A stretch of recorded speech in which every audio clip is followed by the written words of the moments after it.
Hey Jaden, did you hear I got banned from the Star Wars subreddit? No, that's just a rumor. Oh, It's okay. Ghorman rebel propaganda. What?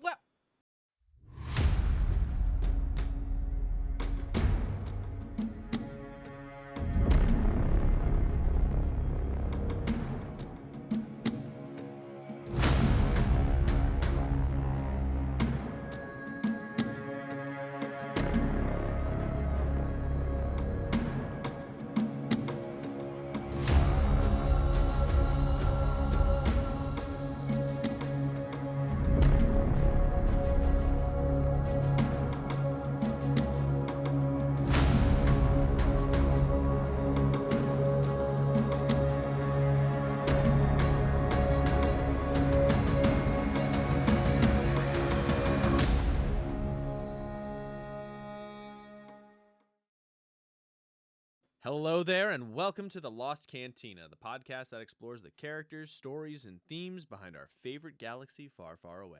I am the banned one, Kevin. And I'm Calkite Jaden. Not bad. I like that. Yeah.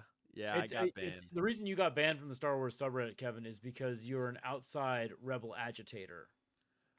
These Imperial fucking mods, I swear to God. All right, so here's the story. I'll tell you the story. You've heard the story. Tell me your tale, Kevin. All right, so for those who don't know, I had surgery recently. How'd it go? It went pretty well. Did they worst pain of my did they entire attach life. the things they needed to attach and undetach the things they needed to undetach? Yep. Worst pain I've been in ever. In my known existence. That is what happens when you get a new testicle. Jesus Christ. Guys, he has all of them. No. He got a third one. It's for aerodynamics. Okay? Oh my God. He's faster now. Oh, jeez. No, rudder. I don't want that. Oh, shit. Wow, that really took a turn. Okay. So in all seriousness, here's what happened. So, the reason why these episodes, the last two Andor episodes, are coming out a little late is because I had surgery. And basically, I've been out for like 2 weeks. But I was really loopy.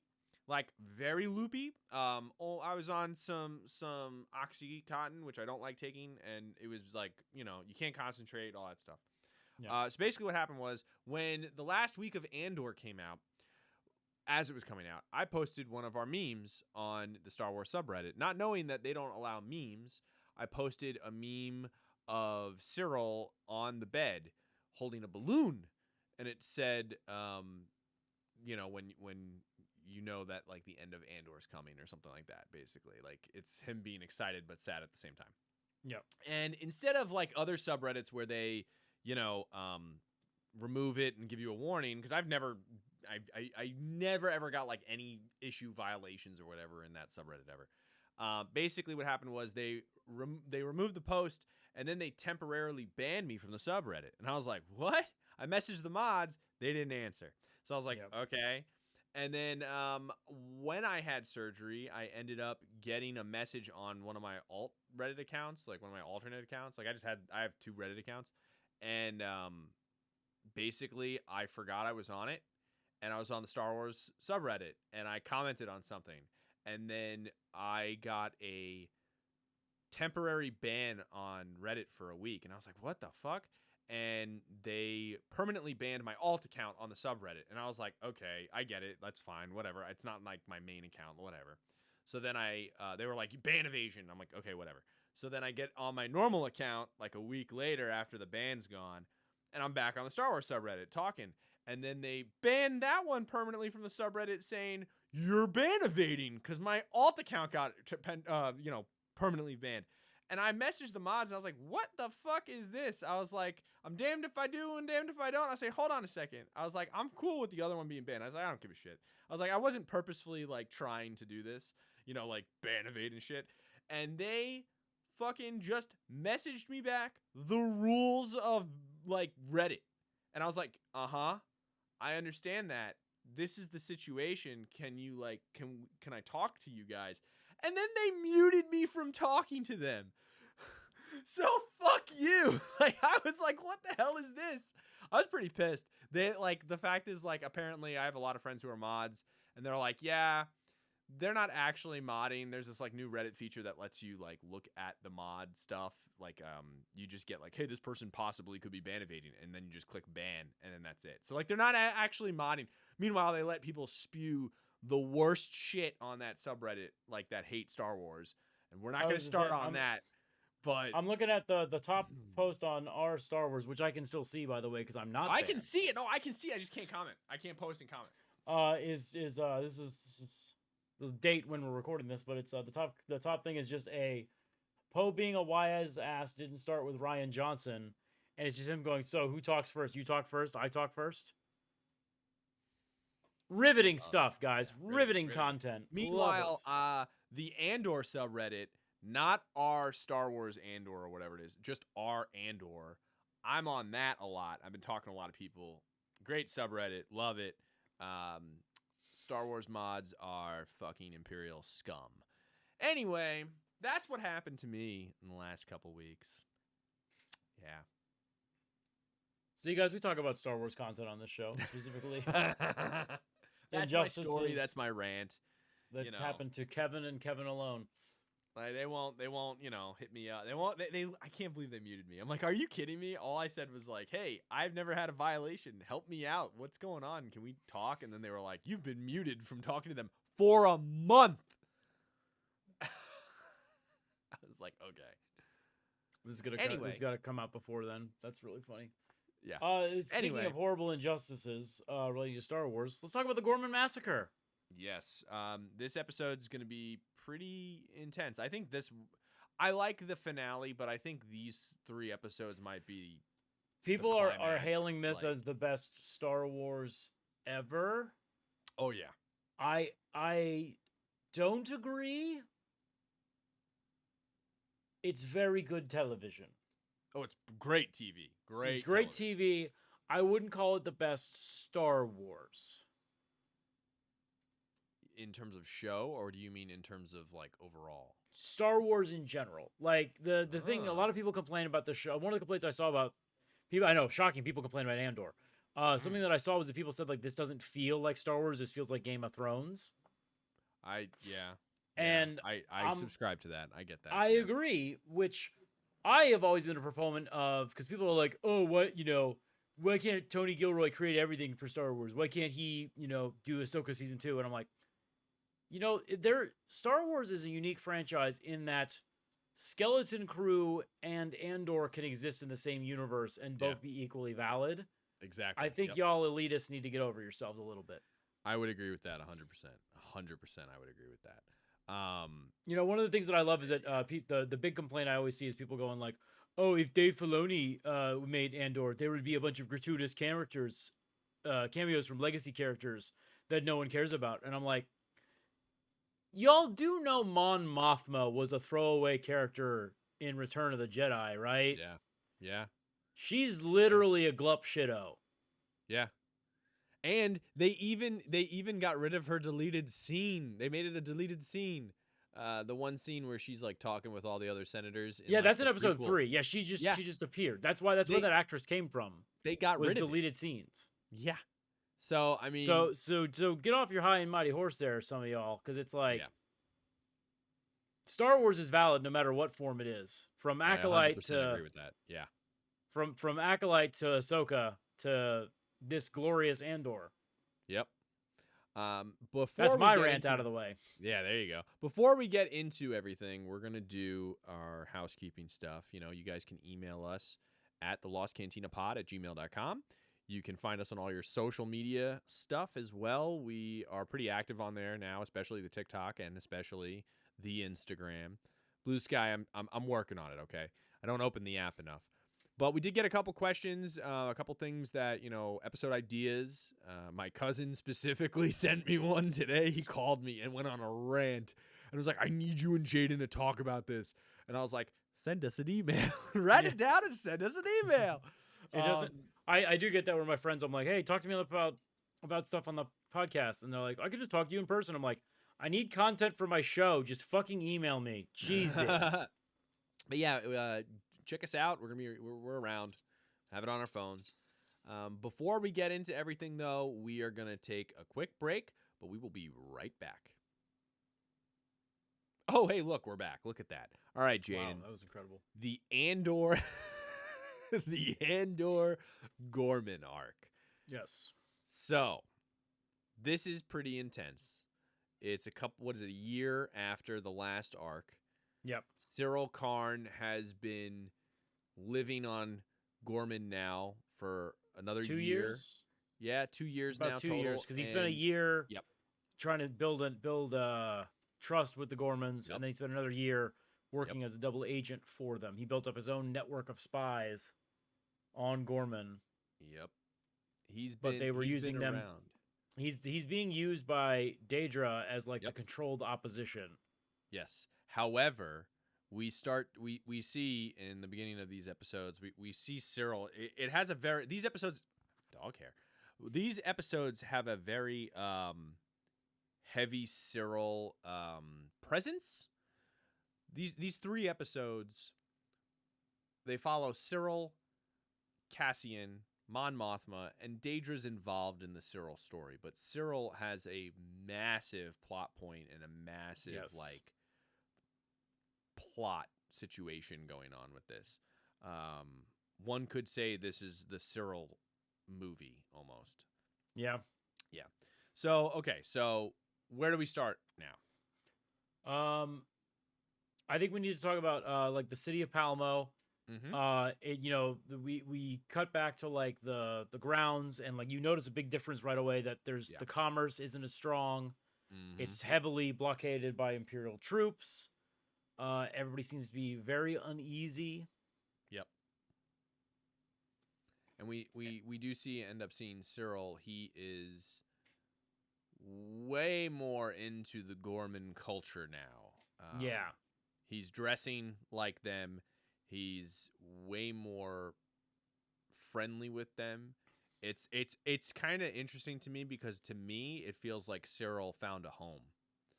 I think what it really is it's the tragedy of a double agent is that sometimes you become too involved in your target. Mm-hmm. And I think people forget too, like, because I saw someone online like, I don't know why Cyril's so upset at what happens later, and I'm like, Cyril didn't know what was happening. He just thought he was there to root out rebels. He didn't know the whole thing, and also he thought he was protecting Ghorman. He thought he was protecting Ghorman from rebels. He also started caring about these rebels because he was like, "Oh, I understand where they're coming." It's very the whole thing for Cyril in this is he is starting to understand. He's starting to understand why these people feel the way they do. He still is an Imperial guy. Like, he's still an Imperial guy, right? But it's still a mission. He wants to be a spy. Yeah.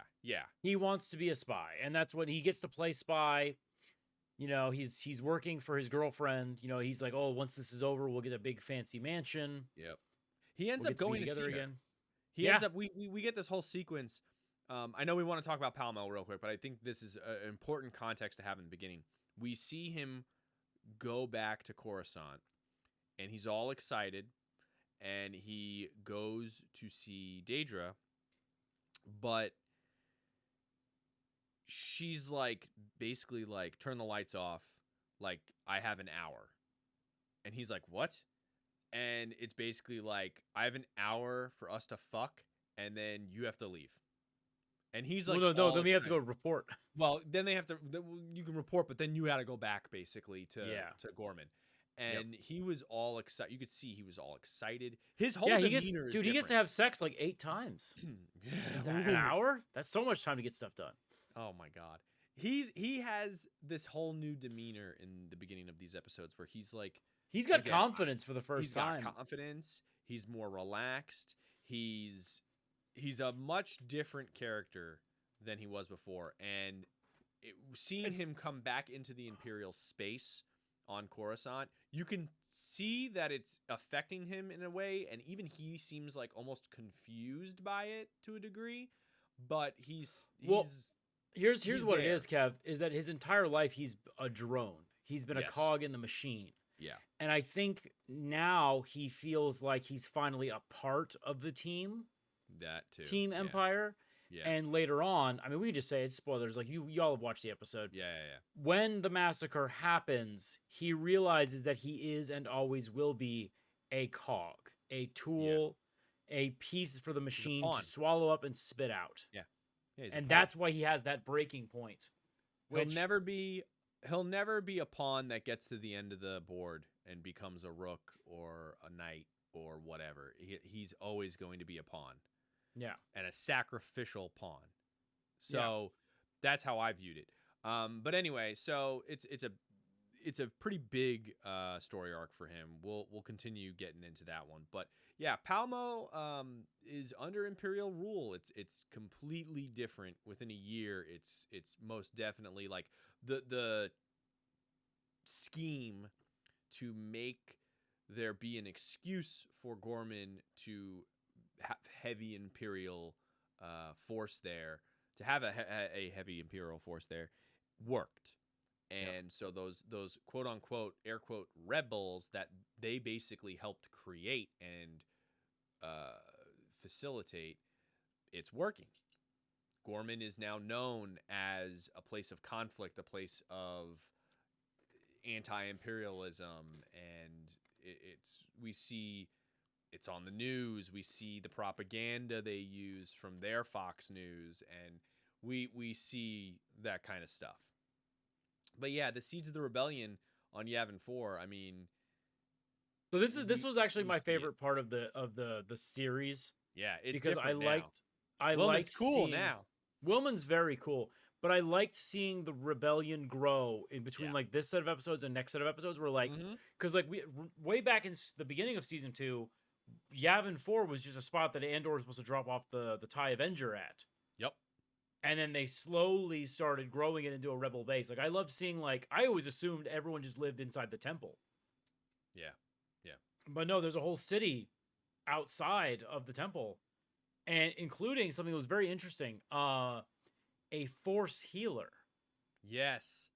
This was very cool. This is interesting. Bix, Andor has like a blaster wound that's not healing, so Bix was like, hey, let's go for a walk. And then they walked up, and there's just a woman in robes force healing. And Andor's immediately like, oh, this is fucking pseudoscience. This is fake. Yep. This is not going to work. And this part was so cool. The woman like starts to heal him, and then she's like, oh, you're special. Yeah. The force, do you remember what he calls her, or she calls him specifically? No. She says, you are a messenger. Yes, a messenger. Correct. Yeah. That's what it was. And I was like, and I think in that moment she foresaw his death. I also see that, and I like when I was watching that, I kind of thought, okay, she sees him dying, she sees the light, she sees all of it, and I thought to myself, he has a purpose. Like, we know his purpose. Yeah. And it's like almost like because I feel like having watching this show, I felt like the Force works in mysterious ways. Yada. I was getting those vibes of like the Force is guiding him through all of these situations to be able to get the plans for the Death Star to Leia, and then have Luke be able to know how to blow it up. And like that's bit, and like that's kind of how I've been seeing it. So when she said this stuff, she messenger, says I was like, ooh. And she says to Bix later too, she's like, he is important. And I think this woman is the catalyst for Bix eventually leaving, which we'll talk about that later too. Yes. But man, that was so cool to just have like the little like, hey, you're important. Which I think honestly that I think Andor remembers that later, being like, hey, like I feel like I need to be here, even because like we'll talk about later. We'll get to so he doesn't really believe her. He thinks she's a kook. He's like, she's full of shit. She's a scammer. I don't believe in that. But he definitely, when she does this, he's like staring at her like, all right, lady, holy shit, what the hell? Like it is shook. really cool. He is shooketh. That is also his blaster wound doesn't hurt as much anymore. Yeah, she definitely has the Force. There's a little bit of Force healing in there. And that's another thing, just FYI, Force healing. Jaden. Force healing. I know. Why? What? I mean, I get it. I understand they It's want to Disney's add world. We're content. living in it. Yeah, I know. They have to Look. They still have to justify the rise of Skywalker. Look, I get it. You know, they're a healer in a video game in an MMO. I got it. I understand the concept. To be actually now I will say this. To be fair, this version of Force healing is way closer to the Legends version of Force healing, which I'm more familiar with. Where it's like, hey, this can soothe pain. This can, it repairs slightly. It doesn't like. It's not like it cures Claire more like from the Heroes. It's more like the psychosomatic trauma that's associated with the pain. It's like loosening muscles and that sort of thing. It's not fucking healing an open knife wound like in The Mandalorian or sealing a lightsaber stab wound from fucking Rise of Skywalker. Yeah. Which is still dumb, by the way. That is still very dumb. Cool concept, only in a video game, in my opinion. Not for, I get it. It's fantasy, space fantasy. It's almost like high fantasy for space. I got it. I get it. Sci-fi. But still, I don't. It's whatever. I don't love it. I'm not a writer in the room. It's fine. Yeah. So anyway, the reason that Andor ends up back on Ghorman is because they find out that Daedra is there overseeing the whole operation. Yes. Willman comes back and he's like, "Hey, we have a chance to get her. We have a chance to get revenge for Ferrix." Oh yeah. And this is not a General Draven is not happy with this mission. General Draven's like, "Hey, there's protocol. You can't just leave." Yeah, no, not at all. And Andor's like, because like they're still setting up the protocol, and he's like, "What? There's no protocol. I can come and go as I please." And he's like, and Draven's like, "That's gonna change." Yeah. And Andor's like, "The second it does, I'm gone." He's not fully committed to the rebellion yet. This is just a safe place for him to hang his hat. Yeah. He's still he's not really Luthen's guy anymore. But he's not the rebellion's guy either. He's a free agent. Yeah. He's just like, "Hey, I know I can live here and be safe. I'm taking missions on my own now." And he's all about fucking up the Empire, but now it's more on his terms rather than Luthen's. Someone else's. Yeah. Yeah. But I mean, anyway, this mission is like loosely done by Luthen. Yeah, like Luthen's this is the one who got a lot of because Willman still works for Luthen. Willman is still fully invested in Team Luthen. Yes, and so he's like, and I think Willman knew that this was the only way to get Andor to come back into a job for him. Yeah, was if it was hey, you want to kill the bitch who killed your mom? Yeah, but also like the thing here is, I know she didn't actually kill her, but like she caused stress to a sick woman. The thing is, Cassian knows that all the Ghorman stuff comes from Luthen because he told Luthen no about Ghorman, and Luthen didn't listen. And so anything that comes from Ghorman is Luthen's baby right now. Ghorman is Luthen's like little rebellion child. And so Cassian knows this, and he's like, okay. He's hesitant to get back in bed with Luthen. Yeah. But basically, he takes the mission. He's like, okay, fine. I'll take the mission. And he goes to Ghorman. Now, the whole thing when we see it in Ghorman, like we said, the Empire, they're prepped for all the rebels there. So some stuff that was subtle that I really liked about it. Like, I don't know if you caught it, but like this whole false flag operation is just brilliantly portrayed. From the fact that they brought in Imperial agents or Imperial Army officers who were green, they were raw recruits, because Daedra knew, hey, they would panic if someone got killed. Yeah, it's one of those things where I'll akin it to real life right now.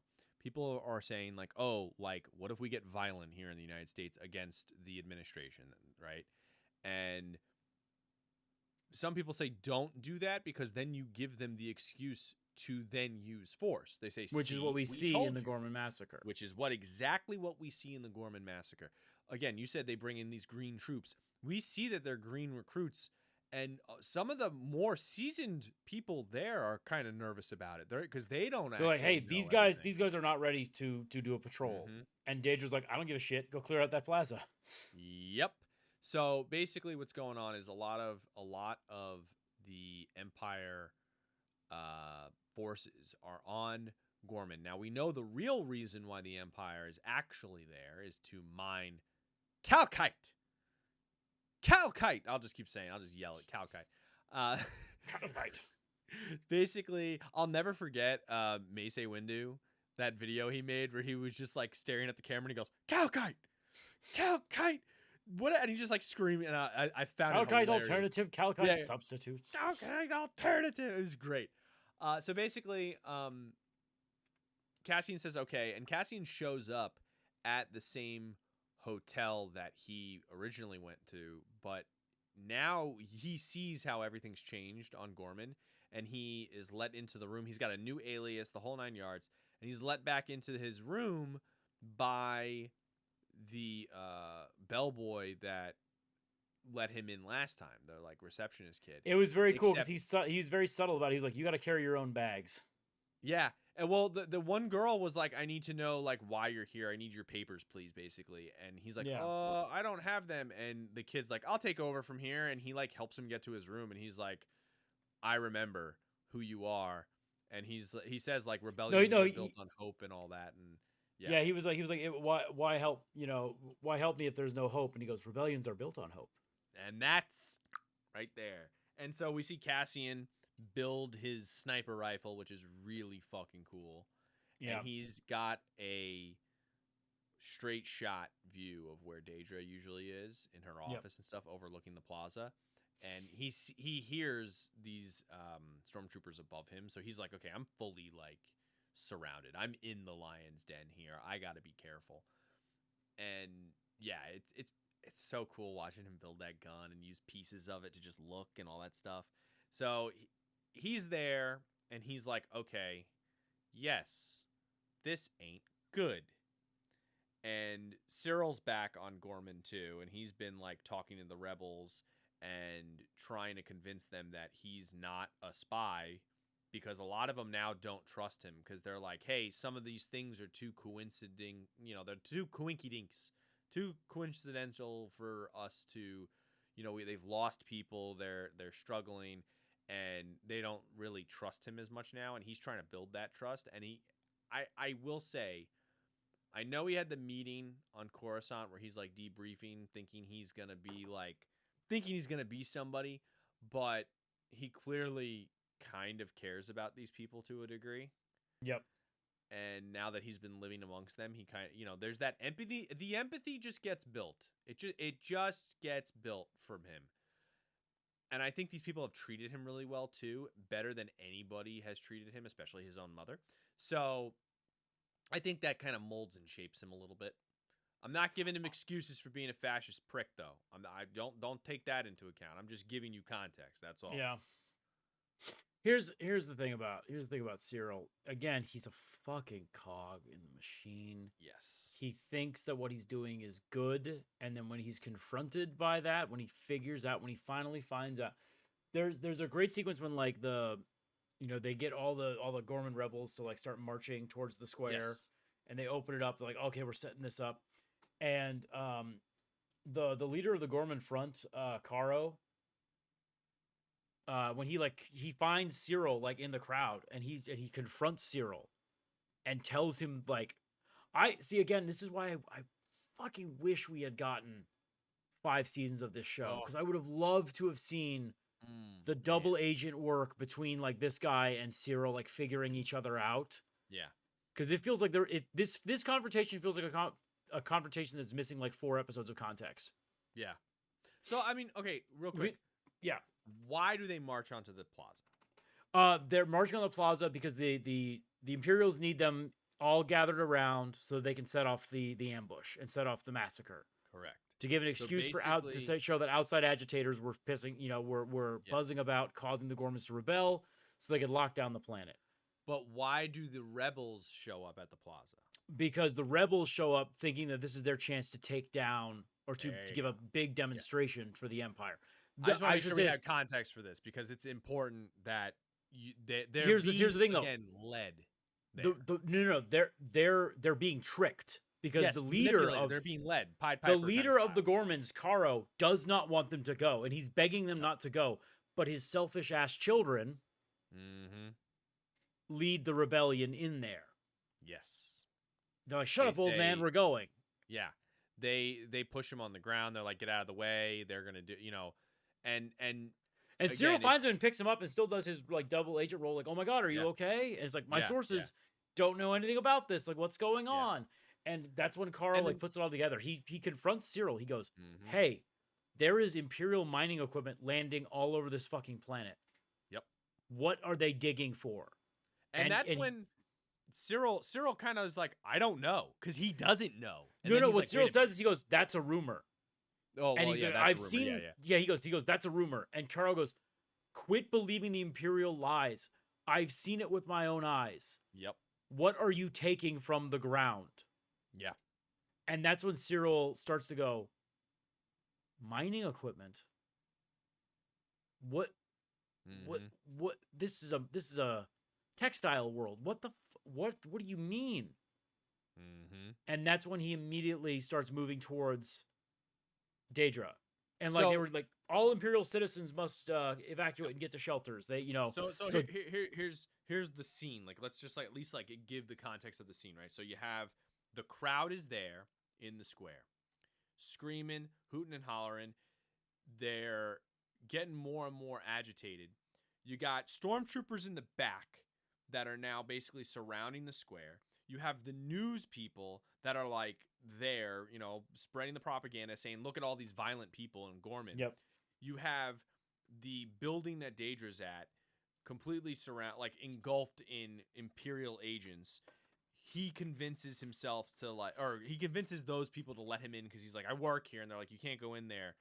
And so Cassian's there watching all this. So you have Cyril and Cassian are like in the same area. They just don't Yeah. know it. Dude, they And walk so, right past each other at the yeah, they beginning. don't even realize it. It was so And cool. it's crazy. And so when Cyril gets in there, they're like, "Oh, go wait in this room." And Cyril's like, "Bro, I work here and I need to talk to Daedra." And they're like, "No. No. These are They- underling guys who don't know he's a double agent." yeah. They And just know she that. even says to let him in, but they don't really listen. They just say, Yeah. "Put him in this room."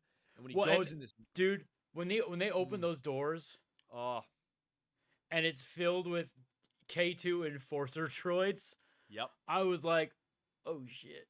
He looks terrified. He sees these droids and he's like, he sees the people that are sitting in the room and they're scared. There's kids and stuff sitting there, parents, whatever, and they look terrified. And he's looking around and he's looking at these drones and he looks terrified. He's like, "Holy shit, what the fuck is happening?" He's like, And "These things are not here. These things would not be here. These should well, not they're be not. here." They're enforcer droids. They're like, and they're like intense enforcer droids. And he knows this. And he's like, "What the fuck is happening?" And one of them, one of them, turns and just stares at him. Yeah. And then he's just like, "What the fuck?" And so he leaves that room. He gets out of that room, right? He runs out of that room, and he ends up going into Daedra's office. Now, Daedra is in his old office, basically, that overlooked the square.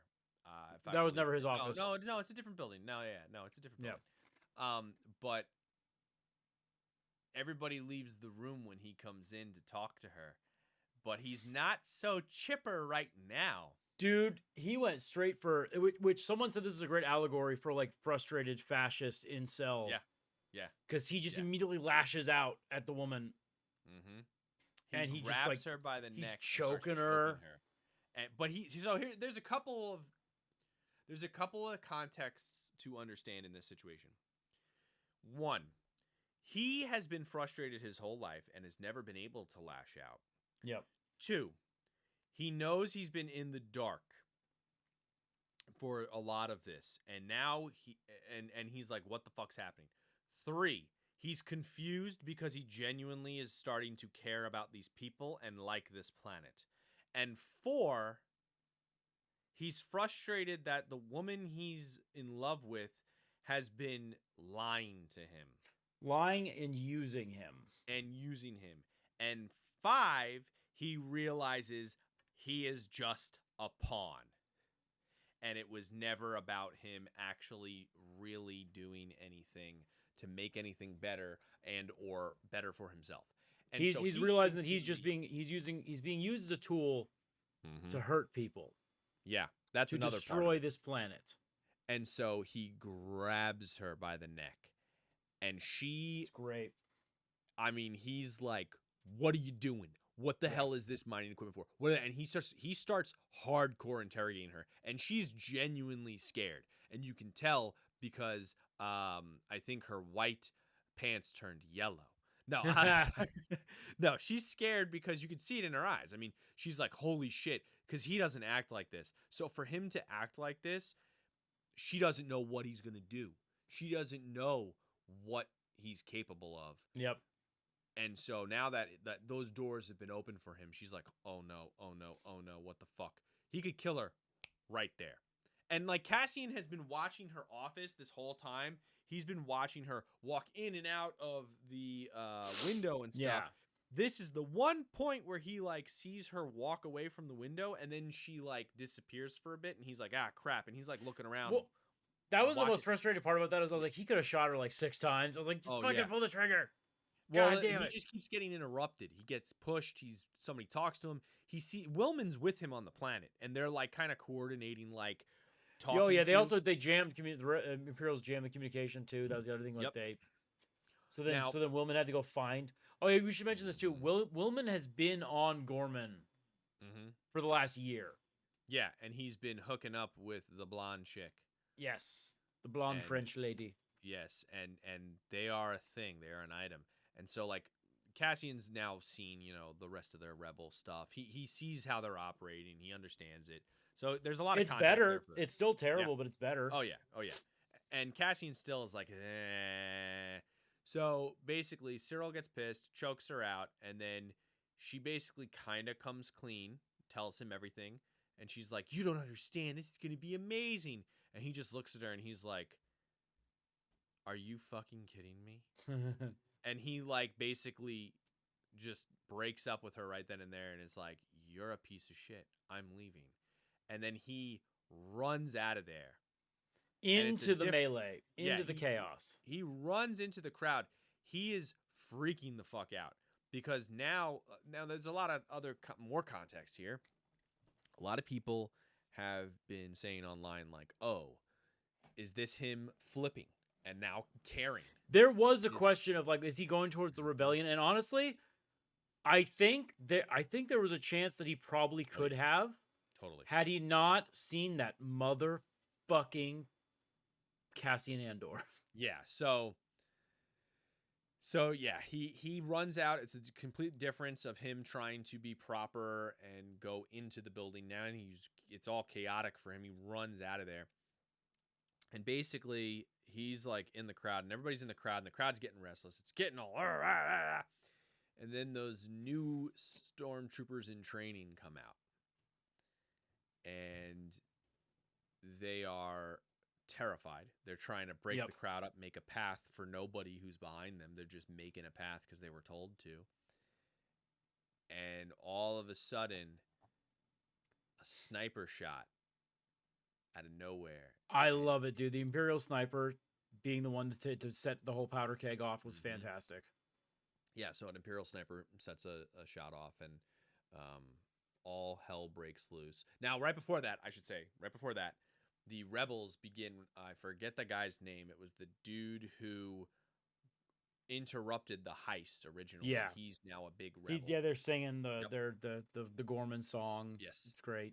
They're singing the Ghorman anthem, and that's what people are just singing over, because everybody's screaming, and he starts it, and then everybody's been singing this whole time the Ghorman anthem over and over and over and over and over and over and over again.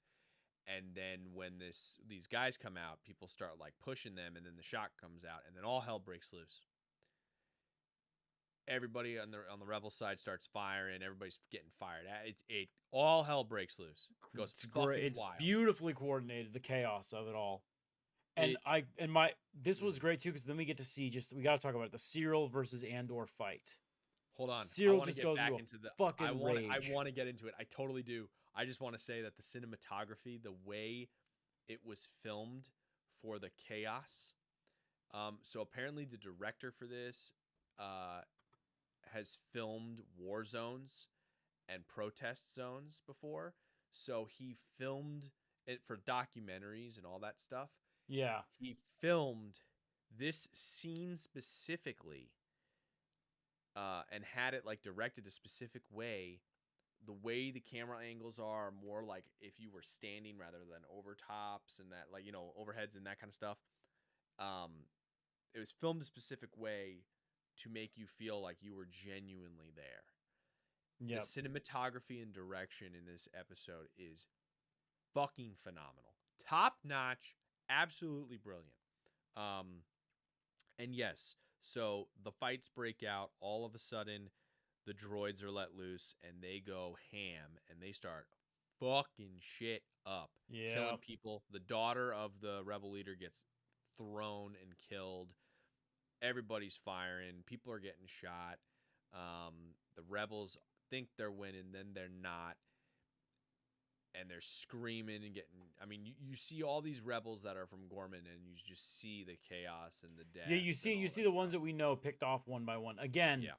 had we had another season of Ghorman shenanigans, we probably would have cared more of these characters getting killed. We cared, but we didn't care nearly as much as we could have, if that makes sense. And so Cyril is standing around. Cassian's like, oh, fuck, this is bad. And he's like, I gotta get the fuck out of here. No, Cassian's like, I gotta shoot, but before I leave. Yes, exactly. Gotta shoot that bitch up there. Gotta get her. So he's trying to find her. But in the chaos, we see Cyril getting, bombarded with all the explosions and stuff. And Cyril looks like shit. And he's looking around, and you got this great close-up of Cyril, like, staring at the chaos, being like, oh my God, what have I done? This is my fault. This is all because of me. And that's a huge thing, in my opinion. That's when I think everybody was like, he's going to join the rebels. He's gonna do it. And then I'll let you continue this part. And then the hotel clerk blows himself the fuck up. We forgot about that part. I thought he didn't blow himself up. I thought he just blew the door up. Well, he blew the door up, but like the way he's sitting, everyone's saying that he's probably dead. I hope not. I hope not, but he's probably dead. Cyril spots Cassian in the crowd. Mm-hmm.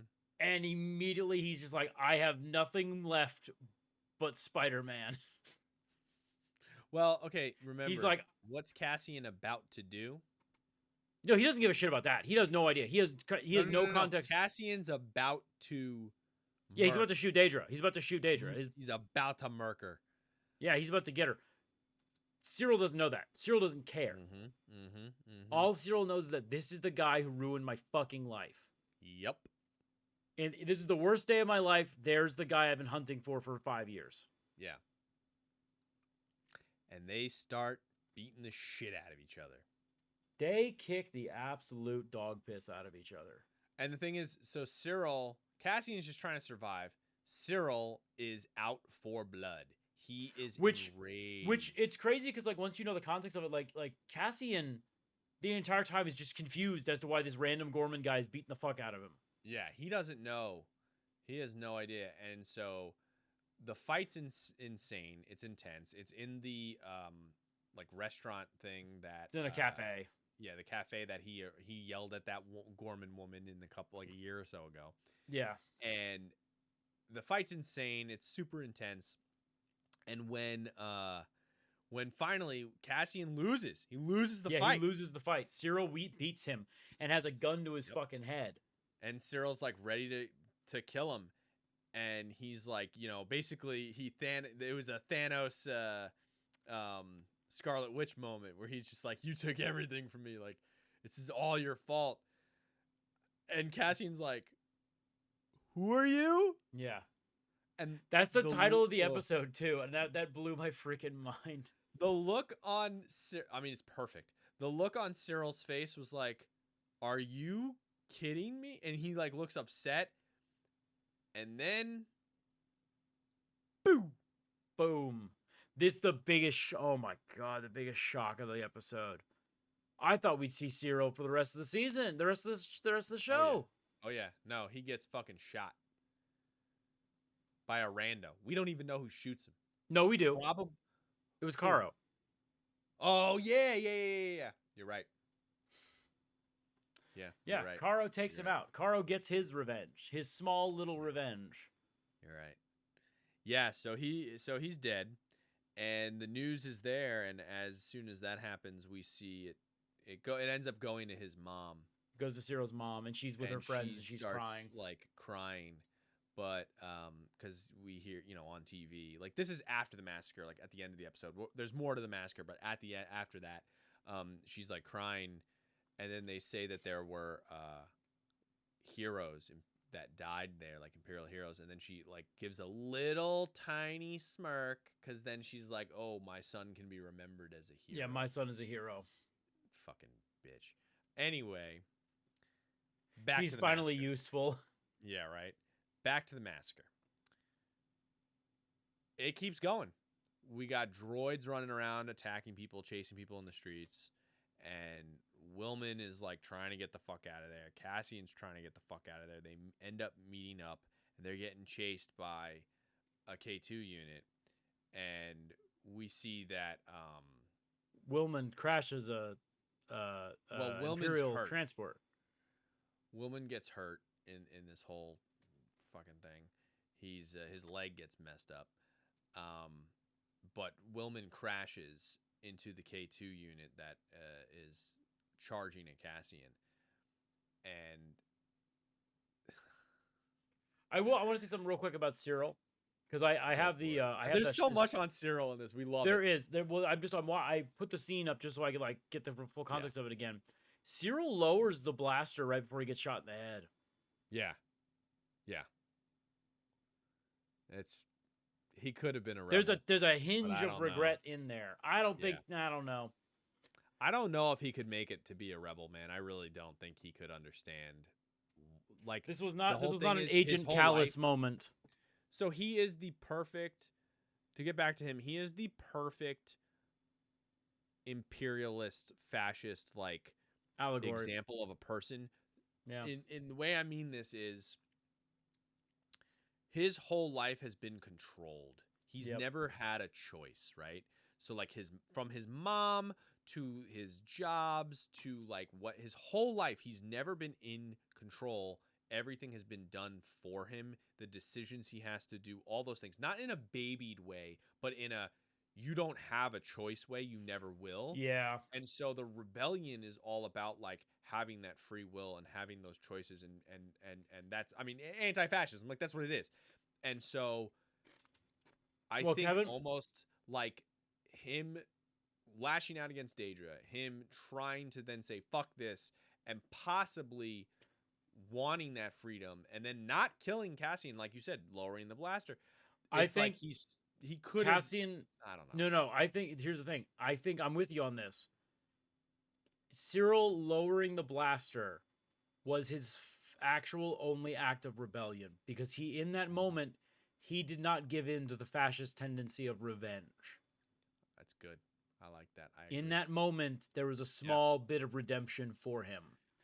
And we'll never know if there could have been more, because his life was ended. Yep.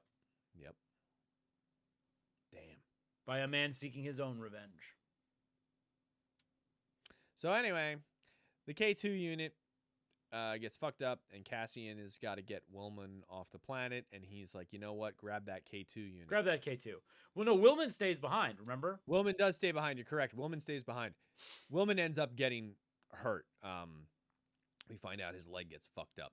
Yeah. But he says give which, me the K2 which, by the way, I think is why he doesn't end up in Rogue One. Yes, I would agree. He doesn't. He is not part of the strike team that goes to Scarif because his leg's fucked up. His leg's fucked up. So anyway, we get this K2 unit, and yeah, it's pretty intense, and it shakes the world, if you will, the world of Star Wars. Galaxy. The galaxy gets shooketh, and Mon Mothma is not a happy camper. No. We see the Ghorman senator getting arrested. Yeah, and he's screaming, and he's like, first, he says something like, first it's me, then it'll be you, and he screams it at Bail what's his Organa. face? Bail Organa, who we all know it does end up becoming him in like a year. Yeah. So, foreshadowing. Yes. Anyway, so Mon Mothma is pissed. So Mon Mothma decides now I can't stay silent anymore. Now is the time. I'm going to openly declare rebellion. Yeah. In the Senate. And Bail Organa's cautioning her. He's like, you don't need to do that yet. We're not set up fully yet. She's like, it's fine. And he goes, okay, well, if you're going to do this, my people are going to get you to Yavin. They're going to get you to Yavin. You'll be safe there. And she's like, how do you know you can trust these guys? And he's like, no, I trust them. They're my guys. They're solid. Totally going to be fine. And she has it's interesting because she was like, she's a weird premise. She's like, I'm going to talk to Luthen about this. Well, Luthen approaches her. Yeah. She tells Luthen about the agents that are going to get her off planet. Yeah. Because he didn't think it's a bad idea. He was like, don't do this. So basically, she gets approached by Luthen, and she finds out that her assistant this whole time has been working for Luthen. Yeah. And You're right. Because he tells on her to Luthen, and that was that during the party he started working for them? Like, no, after the I think wedding, it was like a year or something like that. Yeah. And so basically, he's been protecting her, and Luthen tells her, because Luthen approaches her, and he's like, I understand you're going to do this speech. I understand this is going to happen. I need you to know that, like, when you can't trust Organa's people. You can't trust Bail Organa's guys. And then Luthen is like, look, in an act of you can trust me, I will tell you, your assistant has been my guy. Yeah. He's been protecting you. You'll never know how much he's done to protect you. Like, he's done so much to protect you. And so she's pissed and all that, and she's got to write the speech, and then she's got to practice it. And she's like walking outside the night before, practicing. She goes back to her office, and she's pissed at this guy, and she's like, this has been a level of betrayal never seen before. Like, it might as well have been, one of those episodes. For those who don't know, I Think You Should Leave is a great show. But basically, she's pissed, and he tells her, he's like, look, I sweeped your entire office. I got rid of your bugs. I found one. I got rid of it. Now you can, practice the speech and everything, and, I'll leave if you want. And she's like, yeah, you're fired. Get the fuck out. So he's like, okay. He doesn't leave. He leaves, but he doesn't leave her side. He kind of guards her still and still watches her. Yep. So, she while she's practicing the speech, the Imperials apparently, we go back to the ISB, they have listening devices in every senator's office. And hers went dead. Yes, hers went dead. And they're like, oh, what's going on? Nobody else has had an issue. It's broken. He smashed it. So she's been practicing, and they don't know what's going to happen. And so Bail Organa has these three people show up, and they're coming in. They've never met each other, apparently, too. They all end up meeting, and they're like, what's the plan? We know the plan. We're going to get these weapons out of this area in the Senate, and all. They have this whole thing where they go through the Senate, and it's kind of cool. By the way, I don't remember if it's said or not, but I think Lonnie's the reason that Luthen knows about the ISB agent. Yes. I believe Lonnie might be the one. Yes. I don't think, was it ever said? I can't remember if it was said that he said that. I don't remember. Or maybe it's just implied because he's in the ISB, so he would know an ISB agent is in Bail Organa's retrieval squad. Like that, yeah. Because I think we get another elevator scene too with the two of them. I think, if I remember correctly. Basically, what happens is, he contacts Cassian and is like, I need you to do me a favor. And he's like, go fuck yourself. I don't want to be your lackey. Your lackey. Leave me alone. And pretty much, he's like, I need you to do probably one of the, if not at this moment, the most important mission of your life. And he's like, what? And he explains to him, I need you to get a senator out of here on Yavin 4. And he's like, huh? And so Cassian gets convinced. He's like, okay, I understand the situation. And so he goes to Coruscant using the same ID as a journalist that he had when he was on Ghorman, which I thought was a nice touch, being like, hey, it would make sense why you're here. It makes sense why you're coming from Ghorman to Coruscant. Yep. So we get this whole thing of it's very intense. It's really fun. We see Cassian make his way behind the what's it called? the doorway to her like little Senate pod, right? Yeah. Because they have a Senate pod, and basically she gives her speech, and it's a really really moving speech. And the turns out Luthen has people in the maintenance department who have the speech end up getting it ends up getting like blasted on the Broadcast. news. Everybody listens to the speech, and it is a big deal. And she knows as soon as this is given, she's got to get the fuck out of there because they're going to arrest her right away. And she calls out Palpatine. She calls out the truth By name. By name. She calls out how the truth is like not being said, and people are screaming at her in the Senate. All this stuff's going on, and that's the thing is she didn't have the time to do this. Bail Organa gave her the time, yielded his time to her. So she gives this speech, and we see that which is very interesting because like I don't know how Bail Organa didn't get arrested. Yeah, I don't know. That is a question I had. I was like very curious about that. So anyway, so what happens is we see those 3 Bail Organa people. The one woman ends up on the phone with the ISB agents. Like she's on like her walkie-talkie, like little headset. Yep. And one of the other people's like, "Who is that? Like, what are you doing?" And then, well, she shoots him, kills him, and she makes her way towards the elevator where Mon Mothma's going to be. And basically, Cassian gets her out of there, and he's like, "I have friends everywhere." That's a big. That's the big. Yeah, that was the thing. Luthen told Mon Mothma back there. He's like, "Hey, I have friends everywhere." That's what he'll tell you. Yep. And he says it to her, and she's like, "Boom!" And she's like, "Whoa, this what is do I the do?" guy. And so he's like, "I gotta get you out of here." And so because he listens to the speech too while he's walking through, and they cut the feed after the speech is over. He goes down with her down the elevator, and the other 2 people that are left from Bail Organa's crew to pick her up are there. Yep, the one agent and one non-agent. The news is there. All of the journalists are like trying to interview her, and Cassian Andor's like, "Oh no pictures, no, let everybody leave."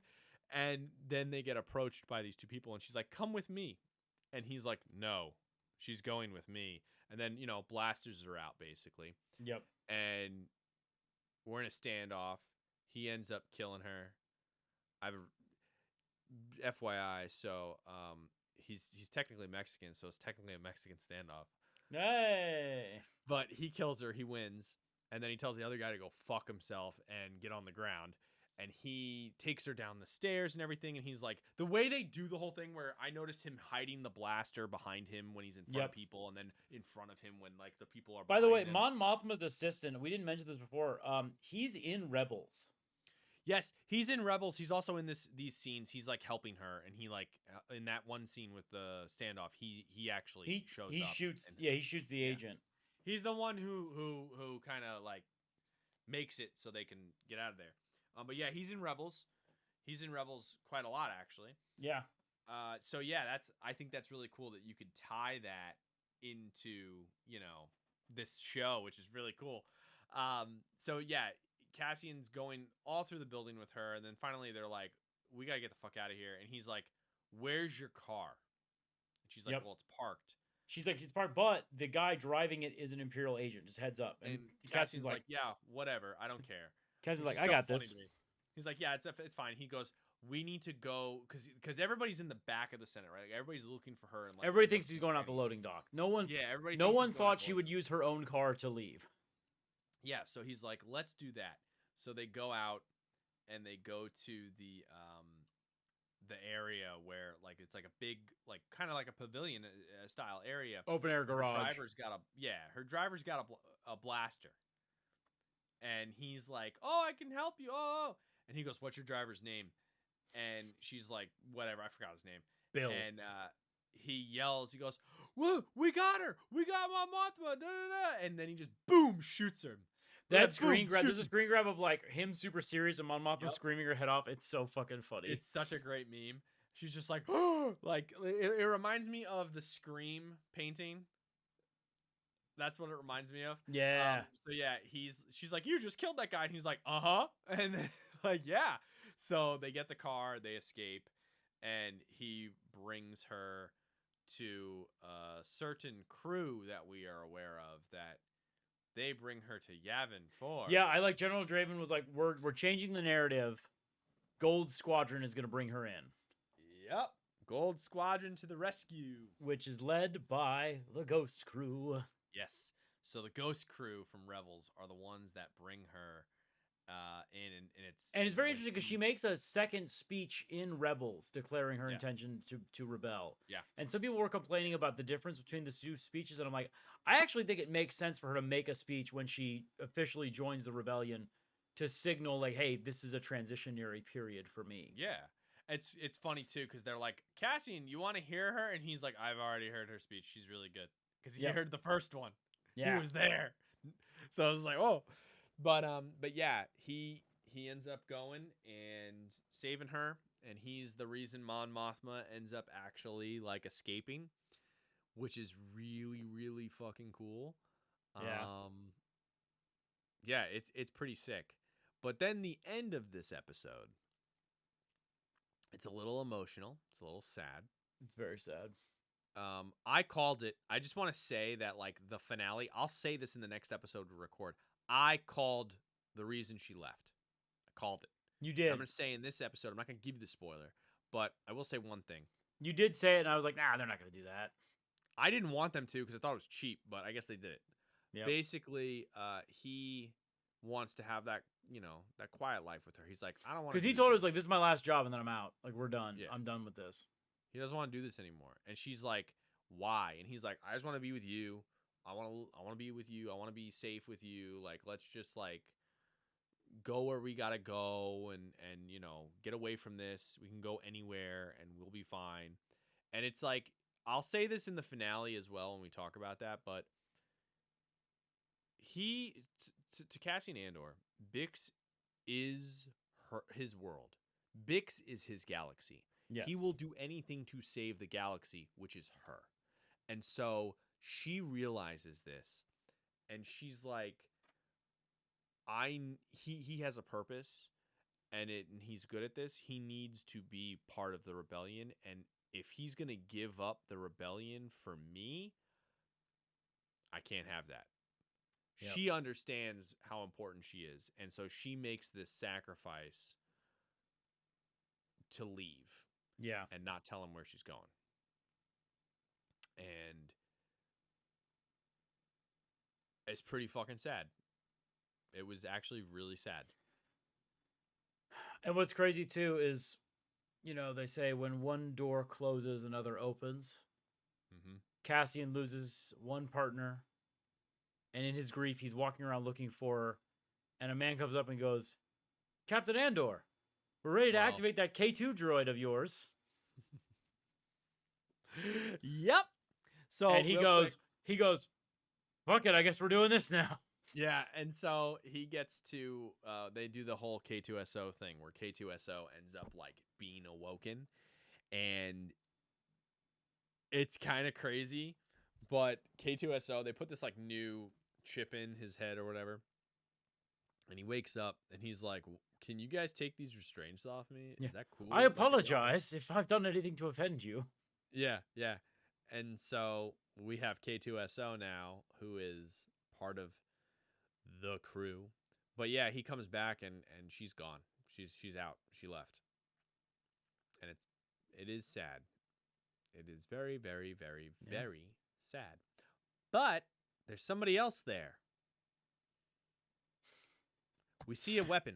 We see a blaster, a corpo blaster, sitting amongst a pile of other blasters dropped off by rebel recruits. Mm-hmm. And Vel is going Vel through. grabs it, and she's like, hey, whose blaster is this? And a hand rises up, and I'm not going to lie to you. I thought it was Cyril's imperial or corporate lackey friend. I really did. Oh, okay. The Irish guy? Yeah, the Scottish-Irish guy. And but no, it was our boy Melshi. Yes, so Melshi still has the weapon, and that's the cool thing. So the weapon Melshi has is Cyril's gun from Ferrex in Yep. season 1 That Andor took. stole from him. And so that's Cyril's like rebellion, right? Like that's him continuing the rebellion almost. Like if you want to get really into it, like that weapon was Cyril's and it's being used by Melshi. Ooh. Yep. It was But great. yeah, so that's the Ghorman massacre and the speech. I know we went a little quick, just a wee bit. I know we focused on Cyril a lot on this one, but honestly, Yeah. I think this is way more. It's very important for Cyril. I mean, the speech is phenomenal. We couldn't do the speech justice. Just go watch the speech again. Yeah, just go watch the speech. Like maybe I'll put it in here. I will say too, YouTube, I rewatched the Rebels episode where they drop off Mon Mothma. The speech is in there. In the Rebels episode, they took a passage of the Rebels speech about Ghorman in there. Nice. So right. people who complained about Andor not feeling connected to the Star Wars universe, it's just more subtle. It's still there. Yeah. Now, before we get into like our kind of like overall review of this, we're gonna take a quick break, but we will be right back. Yeah, we're not gonna be able to do two tonight. No, I'm going to bed. Yeah. All right, so we're back. All right, Jaden, I'll let you go first. I said it at the beginning of this episode. You felt about this. I said at the beginning of this episode, I'll say it again. This is some of the best television I've seen all year. Mm-hmm. I wouldn't necessarily say it's the best Star Wars I've seen ever, because there's just it's just a different kind of Star Wars. I still think this is some of the best Star Wars I've ever seen in this style. How about that? Like in terms of the dark adult themes, I think this nails it very well. Okay. And I hope that we see, because here's the thing, Acolyte was definitely aimed towards mature audiences. Oh yeah, totally. But it didn't deliver the way this is delivered. I felt like adult Acolyte themes was more for teens. Yeah, it felt kind of. Now that I'm thinking about it, felt a little WB. Yeah, maybe CW.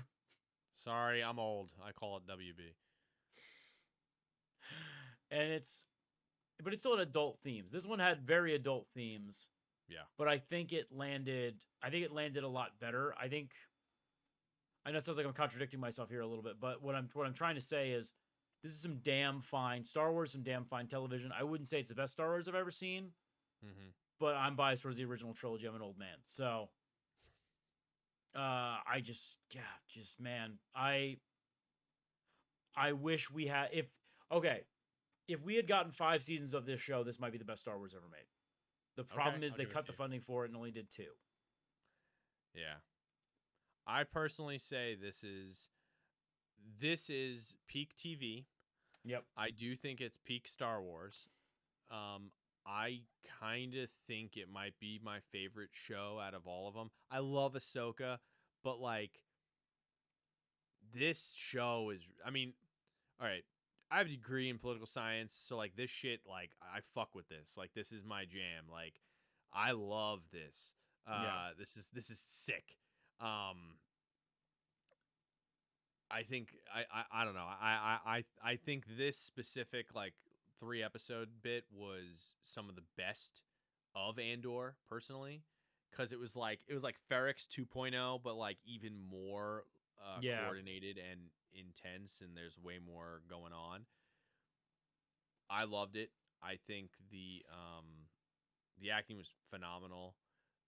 If we could get more, I saw a thing online the other day, and I agree with it. Can we get more Irish actors in Star Wars? Because they're fucking phenomenal.